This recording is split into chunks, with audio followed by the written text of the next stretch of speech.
Aaron Keller talked to Streamer Emongg, and he revealed some new info on upcoming Overwatch content. On top of that, he explained why we don't have Tracer in Stadium, and why the game mode can't be made in 6 vs 6. Let's have a look. The Overwatch team has been very active lately. This week, Aaron jumped into Emongg's stream, and he confirmed some things that we already know. But he also revealed some new details, info that we didn't have just yet. Now, I'm going to run down the most important points, but make sure to check out Emongg's VOD on his profile.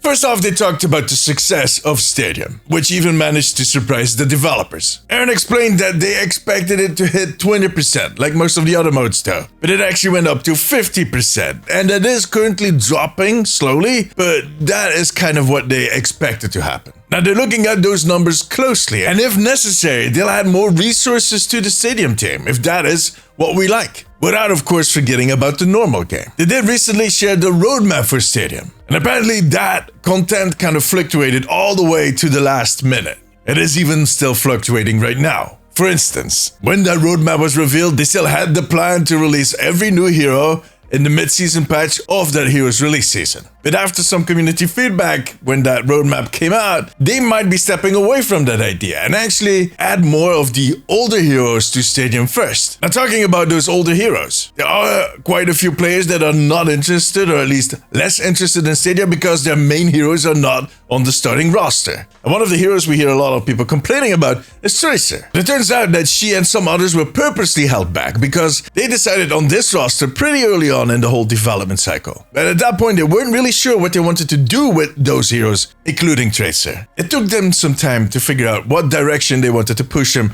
with all of their powers and all of their items. Now, by now, they have figured it out, so the plan still is to add all of the heroes to Stadium eventually. On that same roadmap, they mentioned consumables, a feature that they are indeed considering, but that might get axed at some point, because that is still like 5 to 6 months away. So it all depends if they can make it work in that current system that they have, and if that is still something that we deem necessary as players. Aaron sees it as something to spend some access cash on, a short burst of power for the next round, while you're not thinking too long term. I kinda like that they involve us in these ideas so early on. Sure, it might become one of those things you put on the list of broken promises. But let's be honest, it also gives us a chance to give feedback on certain features that they think are necessary, but that we might not be interested in. If we were not interested in consumables and they started developing it, that might not be a broken promise, but it definitely is wasted resources. He also touched on trials or quests, and he mentioned that the reward that you'll get for those trials might also be an upgrade, which is a way for the developers to push players into using more alternate builds and not just to stick to one, because that is something they are very worried about. The players will settle on a certain build because that is considered to be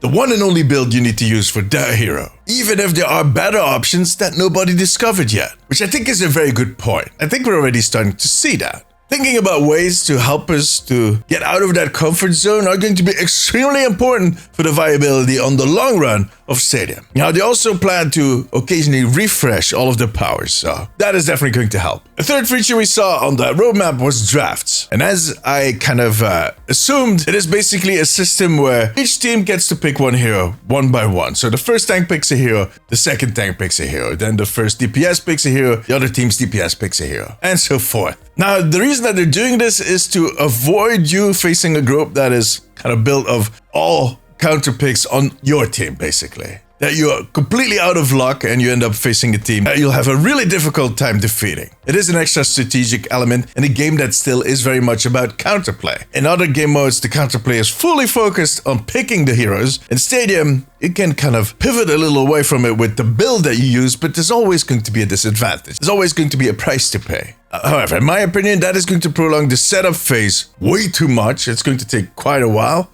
And I think to a certain extent, it's not going to matter that much. I think on certain ranks, people are just going to pick their favorites. They're not going to take into account anything. But I might be wrong about that. We'll see. Now, with a system like that, there's always going to be one player that is screwed. And that is the first player that needs to pick. Because everybody that follows can basically pick to counter them. And Aaron suggested a system in which that first player can actually put one ban on a hero for everybody, so that the enemy team cannot pick that one hero that would actually stop them from doing their job. Again, I don't know. It feels complicated and I don't think it's going to solve the problem. In some cases, it might even be worse, but we'll see. While he was on this topic, Aaron explained that 6v6 is currently not an option for performance reasons. As they already explained in the past, Stadium is very demanding on systems because of the abundance of effects and everything that is happening at all time on the screen. And currently, they haven't even fixed that issue for 5 vs 5. There are older systems, and especially on consoles, that is a problem. It is something that they're working on right now. They're trying to fix it, especially with a focus on console. But for now, no 6v6. An interesting little tidbit that he added is that Stadium originally started out as a 4v4 mode, and there was way more than 7 rounds. That was because every round was very short. It was actually a team deathmatch. But they noticed, or they know at least from the data, that not that many people are interested in deathmatch or team deathmatch. It has a really dedicated community that is going to be in my comments right now telling me that this would have been better. But overall, the general community prefers the other game modes. So they made shorter versions of all those other game modes and limited the number of rounds that we get to 7. Now, we know that they're working on an unranked version that is going to be crossplay. And right now, they're thinking of making that 5 round because that is something that a lot of people are asking for. I don't know if that is the best idea. I kind of like the 7 rounds, but I'm open to it. I'll just stick to competitive if that doesn't work out for me. In any case, they might still change the idea. It is still